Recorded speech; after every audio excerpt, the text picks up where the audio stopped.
Welcome to the Politics Guys interview, conversations about American politics, economics, history, and culture with authors and researchers from across the ideological spectrum.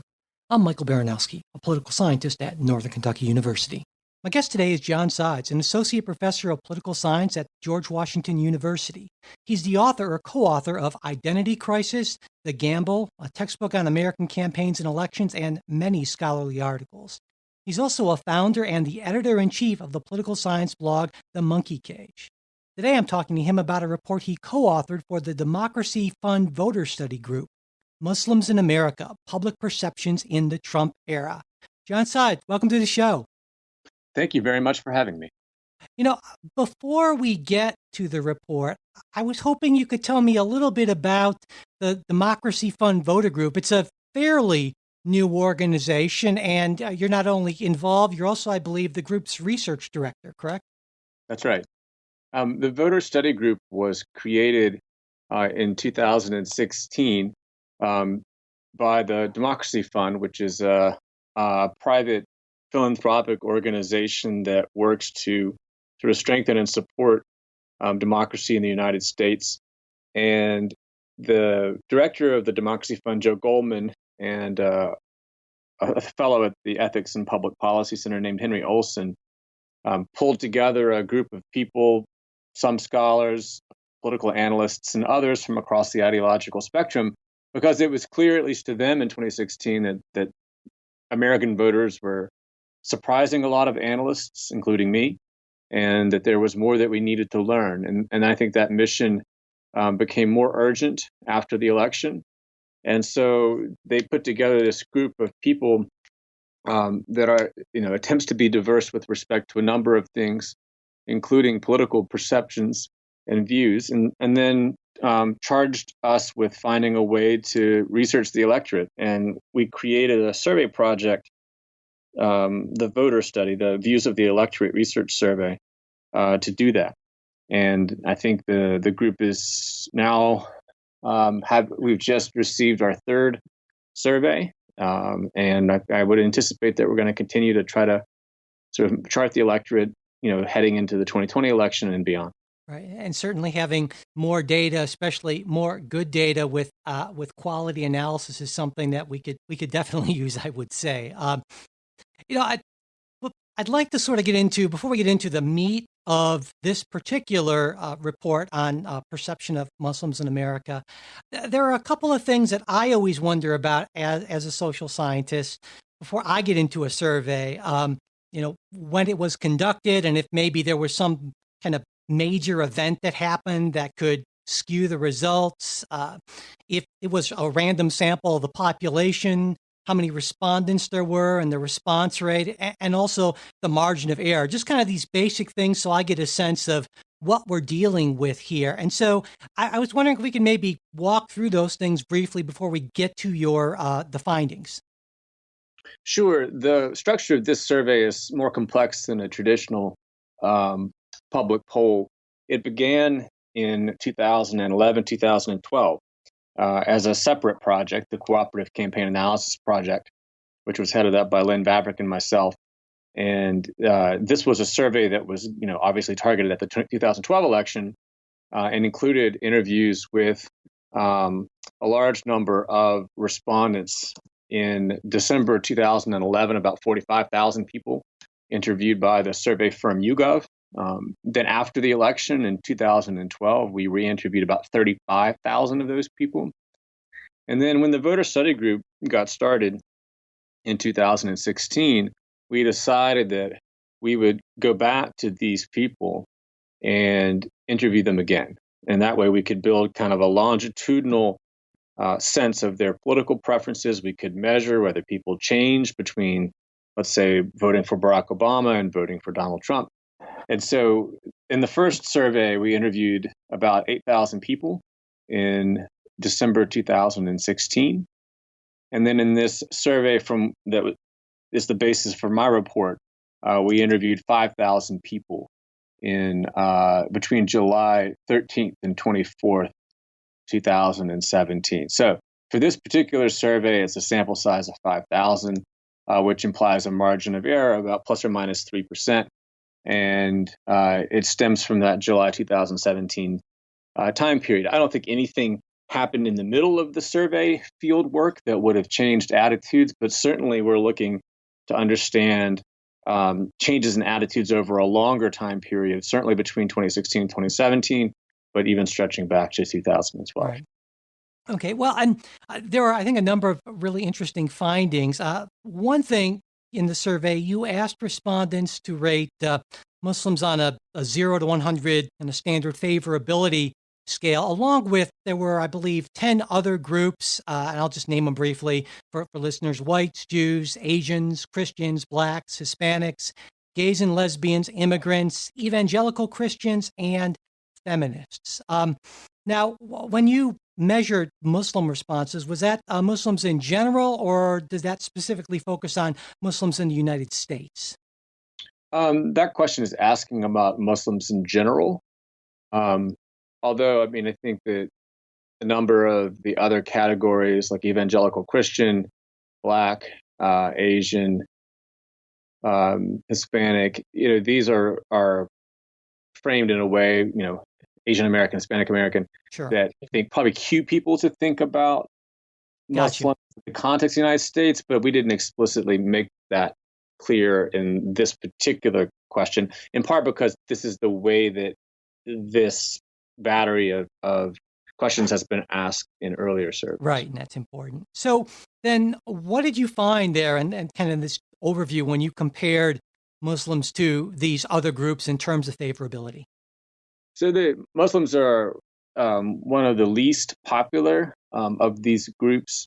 So on that 0 to 100 scale, where 100 is the most favorable rating and 0 is the least favorable rating, and 50 is in the middle, the average was a 48, which was about similar to feminists, but lower than all of the other groups. So, for example, the average rating of Christians was 71, and the average rating of Jews was 74. This is a very common finding that, on average, Americans just have cooler feelings towards Muslims as a group than they do towards other kinds of social and religious groups. Right. Now, wasn't it, though, and some people might find this odd, that even though that 48 was the lowest in that particular grouping, when you looked at ratings of Republicans and Democrats, did I get this right, they actually rated even lower than that? So Muslims were rated, on an average of 48, Democrats an average of 48, and Republicans an average of 44. Okay. And in part, that's driven by sort of strongly polarized views Right.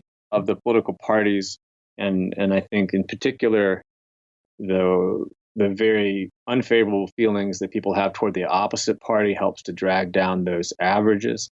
So I think our claim is not that Muslims are the most unpopular group in all of America. You can certainly find less popular groups, but it's just to say that relative to sort of groups that we think of as being kind of in a similar social or demographic bucket, Muslims are seen less favorably overall. Right. Now, you also did some comparisons, well, a lot of comparisons actually, between Muslims and Christians on a bunch of factors. And when I was looking at the results, one key thing was, at least that I thought was important, was the extent to which respondents felt that Muslims and Christians respect American ideals. And what kind of difference did you find there? Sure. So just a bit about the way these questions were asked. We gave people in the voter study group data, we asked people, gave them a series of 10 statements, and then asked them, what percentage of Republicans do you think are described by that statement? So, for example, care about their families, or contribute to the country's economy, want to fit in and be part of this country, have respect for American ideals and laws, believe in a false religion, are sympathetic to those who commit acts of terrorism, have outdated views of women, have outdated views of gays and lesbians. That's some of the statements that were asked. So you're basically, as a survey respondent, you're telling me, okay, what percentage of Muslims does that statement describe? So it's really intended to be a measure that's allowing you to basically express in a quantitative sense how much of a stereotype, right, you think these statements are. And then separately from that, we asked in a different survey conducted in January 2018 the same battery about Christians. So these are two different surveys. It's not the same group of respondents in each survey, but we wanted to have some kind of comparison between the Muslims and Christians so we could get a sense of whether the numbers for Muslims were, high or low in some sense.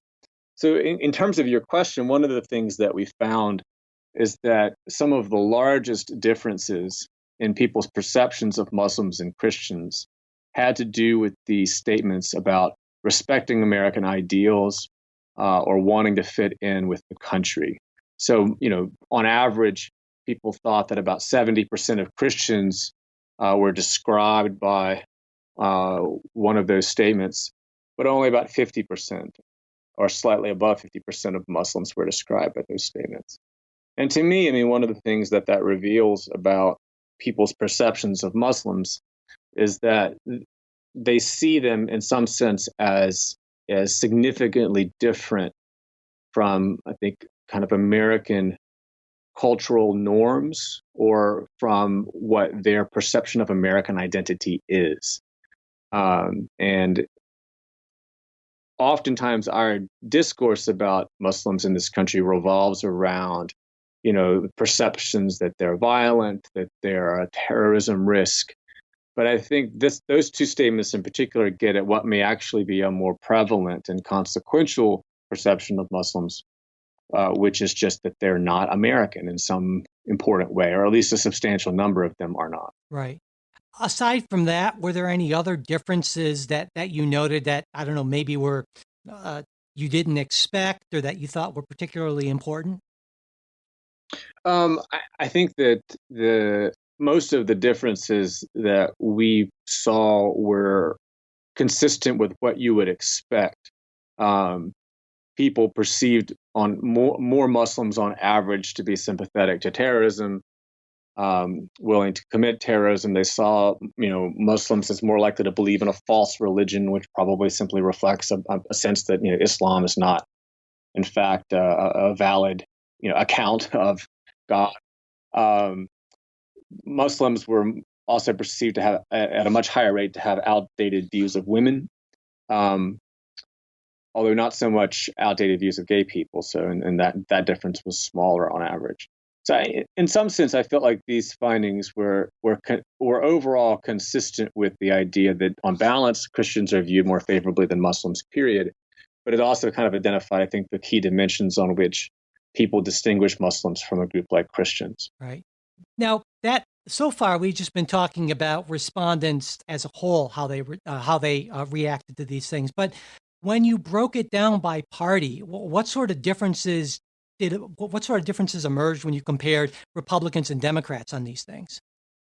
Yeah, so there's not surprisingly pretty substantial differences between how the parties see Muslim Americans, and in the direction that you would think.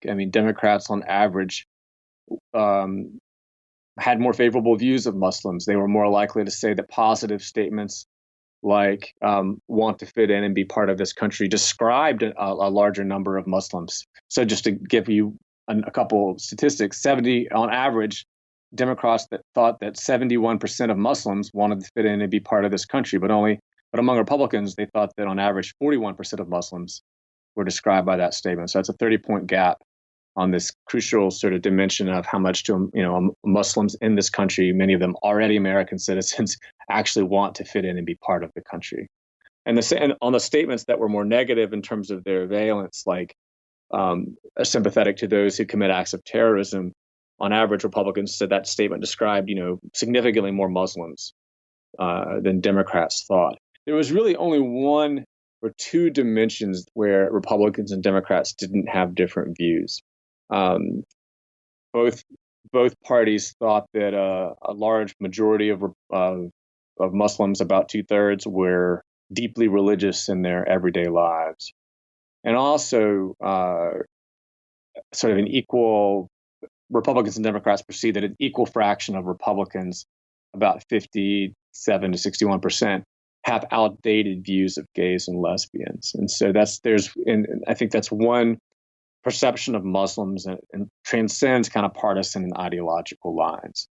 And it's interesting because you can sort of wonder if it's motivated somewhat differently. It's consistent with Republicans overall not having very favorable views of Muslims, but it also reflects the extent to which stereotypes of Muslims, raise concerns that would also factor into Democrats' thinking. Obviously, Democrats themselves tend to have quite favorable views of gays and lesbians. Yeah. Well, another way, I guess, of looking at it is because, of course, there are splits within the Republican Party. And, during the presidential campaign, of course, Donald Trump famously called for a Muslim ban, and it seemed to be very popular with his supporters. But, there were a lot of people in the Republican establishment that were not crazy about this idea, including, as you point out in the report, future Vice President Mike Pence, who tweeted, calls the banned Muslims from entering the U.S. are offensive and unconstitutional. And so I'm wondering, what sort of relationship did you find between specifically support for Donald Trump and views of Muslims? One of the great things about the voter study group data is that because we talked to these respondents in December 2011, we have a measure of their views of Muslims, in this case on the sort of basic 0 to 100 scale, that predates the campaign by almost 5 years. So in other analysis for a forthcoming book on the 2016 election, my co-authors and I have looked at views of Muslims, their relationship to support for Trump in the primary and to support for Trump in the general election, and how that differed from the relationship between views of Muslims and, let's say, support for Mitt Romney in the 2012 election. And one of the things that we show is that even after you account for other factors like partisanship or self-reported ideology on the liberal conservative spectrum, views of Muslims were more strongly related to support for Trump in the primary compared to the Republican primary in 2012. And they were more supportive, strongly related to support for Trump in the general election compared to 2012. And I think the reason for that, we would argue, is that compared to 2012, let's say, the campaign itself was much more oriented around this debate about how we should, as a country, deal with Muslim populations or with potential Muslim immigrants to the country. And it's that debate that you referred to with the Mike Pence tweet is a good example of that. So in some sense, this is a very standard story within political science. Voters can rely on certain beliefs to choose between candidates, but only after they have information that allows them to see how their beliefs are related to that choice. And I think in 2015, 2016, Trump's rhetoric about Islam and rhetoric about Muslims, in some sense, activated people's own beliefs and views of Muslims and made them more important when it came time to choose a candidate. So then it's not so much that the campaign created these things, but they were likely kind of latently there, and it was just able to key in on those and bring those more to the surface. That's right. I mean, I would think of these of sentiments like your perception of Muslims to be kind of a reservoir, and the extent to which those sentiments become politically consequential or politically actionable depends on the choices that candidates, political leaders make. And by saying a series of things that were critical of Muslims, that suggested that Muslims in this country needed, additional surveillance, maybe even a database of Muslims, or that we needed to have much more stringent policies with regard to Muslim immigrants to this country. I think Trump, made those kinds of considerations more salient to voters. Yeah. And I wanted to ask you specifically about one proposal, that support for a Muslim ban. I mean, what did you find about how strong this is overall in your research, and also how Democrats and Republicans differed in their level of support for that sort of thing? Sure. So we asked a question, basically, how strongly do you favor or oppose temporarily banning Muslims from other countries from entering the United States? And we asked that in December 2016 and July 2017. And responses were fairly stable over time. In December 2016, about 45% favored it. In July, that increased slightly to 47%. And a roughly equal number of people are on the other side. So it's a pretty polarizing issue, and unsurprisingly, it's polarizing among Democrats and Republicans. In the July survey, only 20% of Democrats favored a temporary ban on Muslims coming to the United States, and 79% of Republicans favored it. So that's a massive gap. And it illustrates, I think, a couple of things. I mean, one is that Democrats and Republicans, even prior to the election in 2016, were polarizing in their views of Muslims. This is related to a broader polarization of partisan views on different issues, but we found that on whether you're talking about views of African Americans or views of immigrants and immigration or views of Muslims, the party coalitions were increasingly distinctive in their views. And then I think Trump has only further exacerbated or accelerated that kind of partisan polarization. And so anymore, I think policies that have to do or explicitly refer to Muslim populations are going to get pretty strong reactions, different reactions from Democrats and Republicans, just because they feel very differently about Muslims as a group. And you mentioned minority groups more in general, and you also looked right at whether or not people's views of Muslims were correlated with their views of other minority groups, which a lot of people might think would be the case. Essentially, people who look like white European type descendants, as opposed to people who don't look that way. So, can you talk a little bit more about what specifically you found there? Sure. So, take those same 0 to 100 ratings of all of these different groups. We asked those in this July survey, and views of Muslims, whether favorable or unfavorable, kind of go along with or are connected to views of what kinds of other groups. So what we found is that your view of Muslims was correlated with your view of gays and lesbians, your views of racial minority groups like Blacks, Hispanics, and Asians. It was modestly related to your view of Jews, so that the warmer you saw Jews, the more warmly you saw Muslims. But it was negative related to your view of Christians, for example. Right.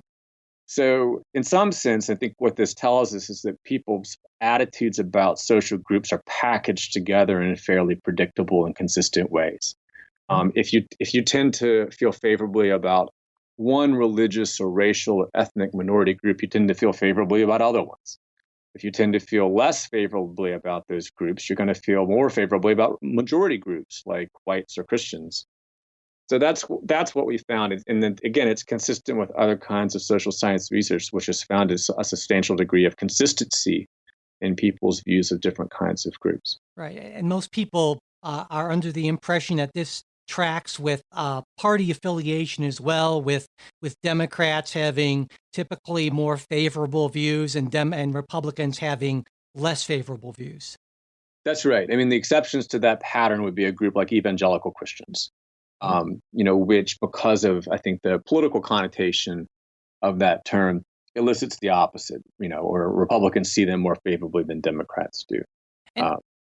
I'm wondering if it's important, you think, to make a distinction between favorability, which is specifically what you asked about, and another concept that's sometimes used, tolerance or intolerance. And so, some people might hear this and say, well, this is proof that Republicans are less tolerant or more intolerant, however they want to, spin it, essentially. I mean, do you feel like those terms are okay to be used more or less interchangeably, or not so much? I mean, to me, I think I prefer to be more careful and specific with regard to this sort of terminology. When the political science literature has looked at the question of political tolerance, it's oftentimes been measured in terms of what kinds of political action or expression by a particular group are you willing to allow? So in some sense, you're not tolerating a group, and you're tolerating the actions of a group. So from a simple kind of civil liberties perspective, First Amendment perspective, we're asked to allow groups to speak, even when we find that speech to be wrong or objectionable. And of course, there's a few, somewhat limited cases in which the court has ruled that speech can be disallowed. But for the most part, tolerance calls upon us to allow that to happen. So I think if I were going to look at tolerance, I'd be interested in asking a different set of questions, which we have in this, to some extent, in this survey, which gets at sort of the civil liberties of Muslims, for example. In a sense, that tolerance has to relate to some sort of tolerance of what exactly? Saying tolerance in general is kind of a meaningless sort of concept. Yeah, it's not the one I would apply to the data that we've measured, that we've discussed thus far. I mean, the questions that we asked about political policies might get more at it. So just to and talk about that, we've talked already about the travel ban.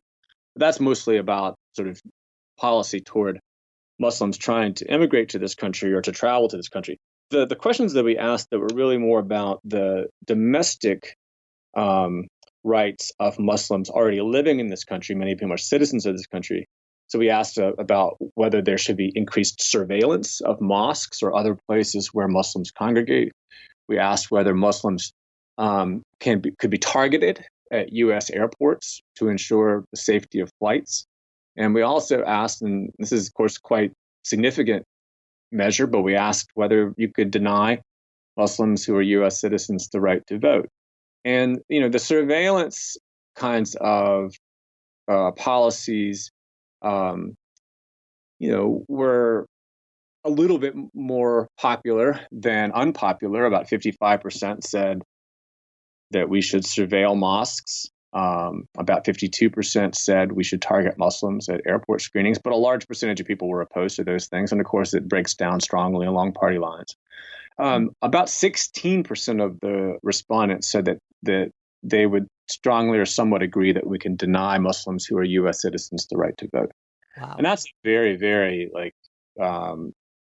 extraordinarily draconian policy. And the fact that it's supported by 16%, right, compared to 55%, just shows that most Americans are not so intolerant of Muslims having the right to political expression in elections that they're going to deny them the right to vote. Although, of course, for some people, even 16% seems like a number that's higher than we would like. Yeah. So, and to me, if in thinking about tolerance in terms of whether or not we're going to impose sort of additional restrictions on the civil liberties of Muslims, what these data suggest to me is that, at least in terms of certain kinds of measures, a substantial fraction of Americans, maybe even narrow majorities, will endorse those kinds of things. But if it comes to something as extreme as kind of outright disenfranchisement of people who are otherwise eligible to vote, fewer people are willing to go there. And I'm guessing on that, because that 16%, even to me, it seems like it's about 16% too much. But that, I would expect, breaks down also very differently by political party affiliation. Yeah, I mean, among Republicans, 21% were willing to endorse that, compared to 12% of Democrats. So, it's not a massive gap, in part because it's so unpopular overall. But it is at least somewhat related to the same kinds of attitudes which are related to views of Muslims more generally. Yeah. Now, my sense has always been that people who are more highly educated are likely to be less, to have less of an anti-Muslim bias. Was that what you found? Yeah, they were. I mean, I think that we compared educational categories, from lacking a high school degree all the way up to people who had some kind of postgraduate training after college. And there's substantial differences there. Not so much in their views of Christians, actually, but definitely in their views of Muslims. And this, of course, is related to a massive amount of research that finds that, in general, views of racial and ethnic minority groups are more favorable among people with more education than with less education. Now, one really interesting thing I think that you did in the study was you compared Americans' views of Muslims with Muslim Americans' own views about themselves, and it was you used a Pew Research Center survey that was done not too long before yours, which was fascinating to me. Can you talk a little bit about what you found when you did that? Sure. I mean, I think so. We've got a great opportunity here to do some comparisons because we explicitly ask people what percentage of Muslims are described by this statement, and then we can go and look at surveys of Muslims living in the United States and say, okay, what percentage of Muslims actually think that? And the differences were extraordinary. So even though people thought that, on average, approximately 40% of Muslims were sympathetic to terrorism. When you ask Muslims themselves, 76% said that targeting and killing civilians can never be justified. And in fact, that percentage among Muslim Americans was higher than among the general public as a whole. Oh, wow.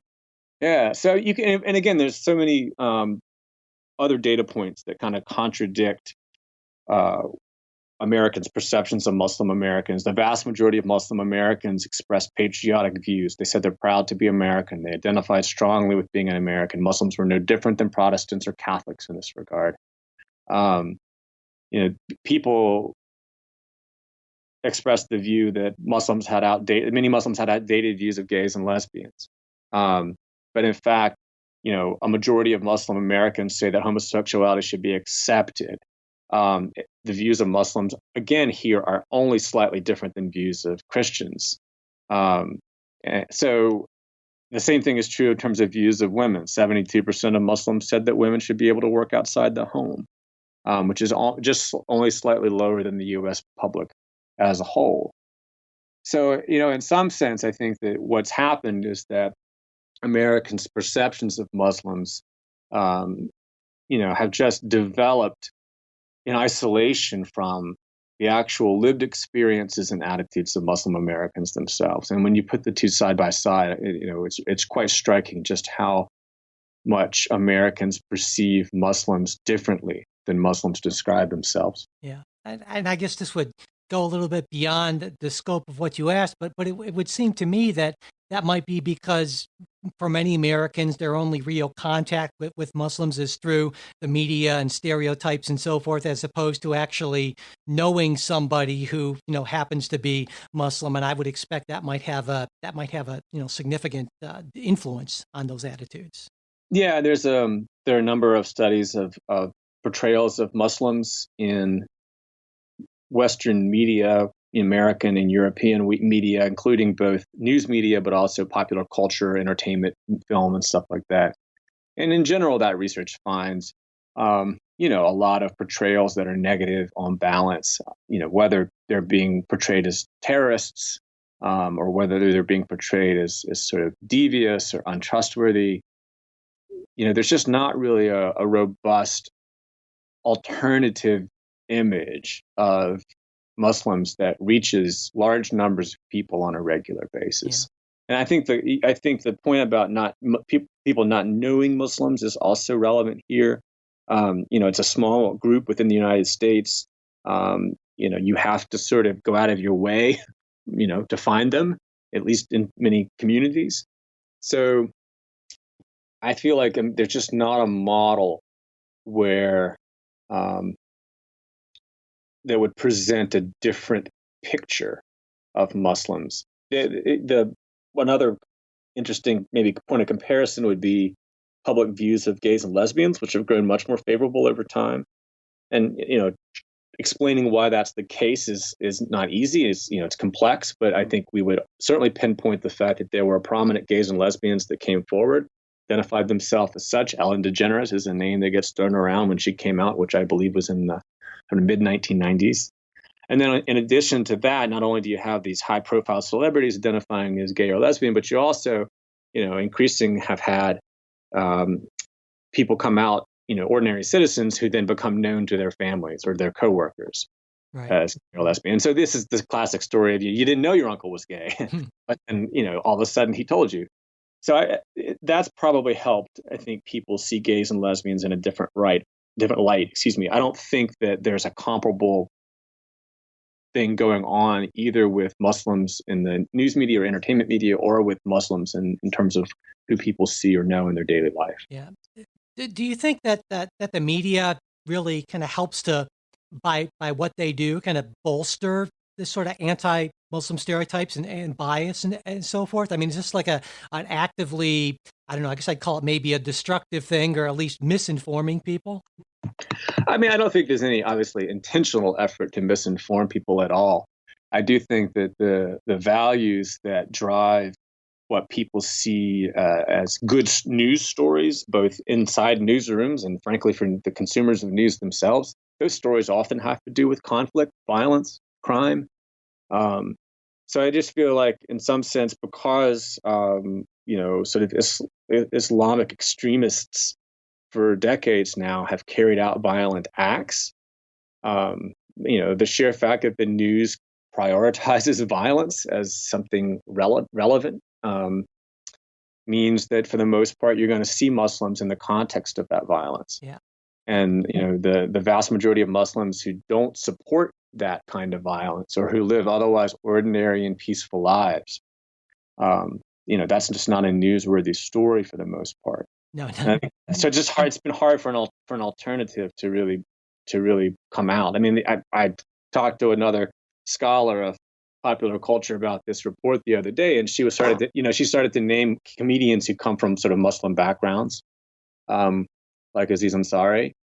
And those are absolutely somewhat different kind of exemplars, but they're also, I think, not widely known enough to really be something that can change attitudes on a mass scale. And I would think in some instances there are people who are in a sense kind of preaching to the choir, the audience that maybe may be harboring more of these misinformed attitudes. That's the audience that's not hearing from from folks like that, entertainers, people in popular culture like that, perhaps as much in the first place. Yeah, I think that's right. You need something that's not just your typical Hollywood actor talking to liberal Americans. Yeah. The interesting thing, though, about public views of Muslims is that, at least in the last few years, they have gotten more favorable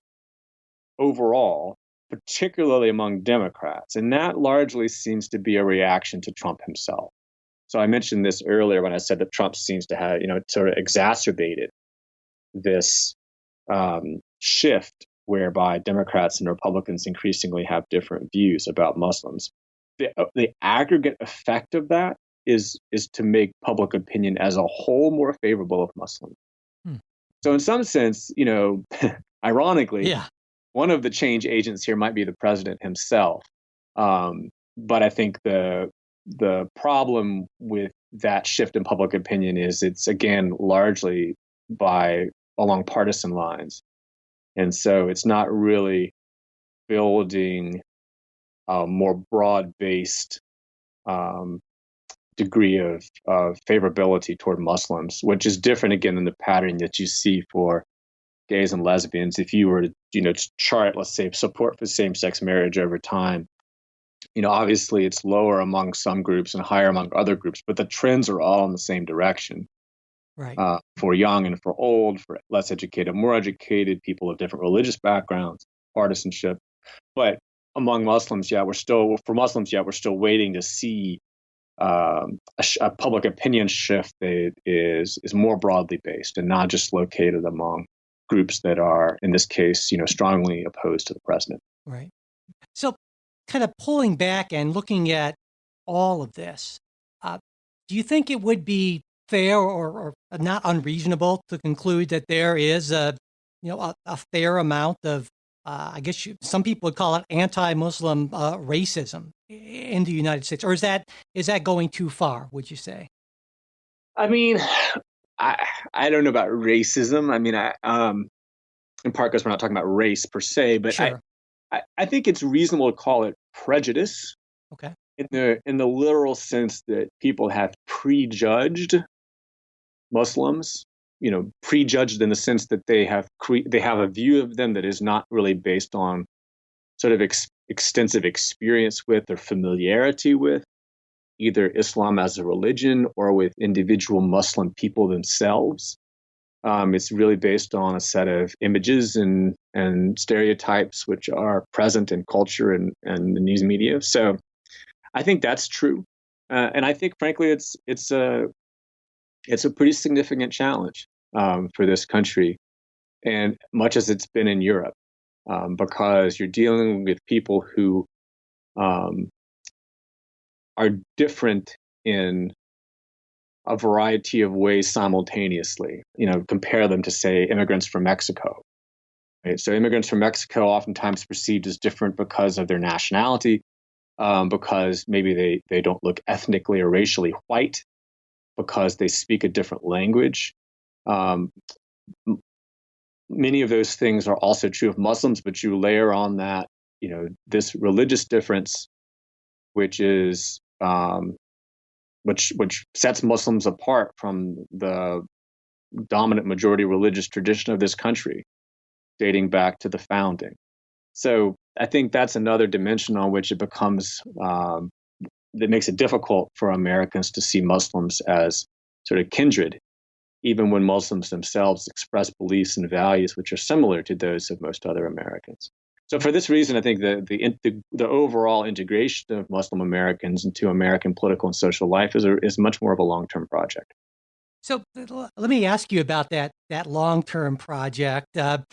Say you were, because I'm curious about, well, how can we use this information to, well, make things better, in my view, at least. And so, let's say you're advising somebody who wants to make this happen, a Nancy Pelosi, a Chuck Schumer, someone, what can we do specifically? Is there anything we can do based on this? What would you tell them? Well, I wouldn't tell Nancy Pelosi or Chuck Schumer to do anything. I think because in some sense they're just going to make it worse by virtue of being Democratic political leaders. Sure. Okay. I think that I would think that it would be more relevant to ask Republican political leaders to make statements that don't target Muslims or single them out or portray them as distinctively threatening, or moreover, that would portray Muslims or acknowledge the reality that Muslims living in the United States are themselves, truly part of America. And I mean, you mentioned the Mike Pence tweet. I mean, that was one of just many, many statements that were made by prominent Republicans in the fall of 2015 when Trump was hazarding, sort of policy proposals like a database of Muslims and a travel ban. And in the report, we also quote from, the speech that George W. Bush gave after the September 11th attacks. He spoke at the Islamic Center in Washington and really made a very clear differentiation between, the small number of people who are willing to attack and kill innocent civilians in the name of Islam, and the millions of Muslims who are, making a valuable contribution to the country because they're doctors, they're lawyers, and they're members of the military and so forth. I'm sort of paraphrasing his statement. And so I really felt like, that kind of view was the view that we need to hear more of from political leaders. And that if that were a more prominent message, particularly coming from leading Republicans, I'd like to think that over time that could have some impact. But I'm not overly hopeful that this is going to happen easily or quickly. But I feel like that would be one place to start. Political leaders themselves, are not necessarily going to be able to create wholesale cultural change, but they can certainly escalate or de-escalate the politics that surround a group like Muslims. And we've had a lot of escalation. And I think we need some de-escalation. And that would be accompanied by a portrait of Muslims that's actually more reflective of who they are. And that over time, that might start to create some hydraulics that would shift public opinion in a broad-based way towards a more accurate view of Muslim populations. But again, it's a long-term project. Yeah, well, it is, I think, a long-term project, well worth undertaking, and I do hope we get there at some point. Well, with that, we will close. John Saad, thank you so much for taking the time to talk with me today. I really appreciate it. Thank you, Michael. I really appreciate it. That's it for this episode. Thanks for listening. Support from listeners just like you is what keeps the show going, and we truly do appreciate it. If you're interested in joining our great group of Politics Guys supporters, you can go to politicsguys.com and click on the Patreon or PayPal links you'll see there. And if you want to support the show without spending anything, you can subscribe to the podcast on iTunes, Pocket Cast, Stitcher, or whatever other podcast app you use. Share this episode with your friends and followers, and pass along our new show posts and tweets on Facebook and Twitter. Leaving reviews and ratings on iTunes also helps. If you've got a question, comment, correction, or just a random thought you want to share with us, you can reach us at mail@politicsguys.com. Our Facebook page, where you can message us and where we post things throughout the week, is facebook.com/politicsguyspage. We're also on Twitter @politicsguys. The executive producers of the Politics Guys are Michael Baranowski, Jay Carson, Trey Orndorff, and Bruce Johnson. Today's show was produced by Michael Baranowski. We'll be back with a new show on Saturday. We hope you'll join us.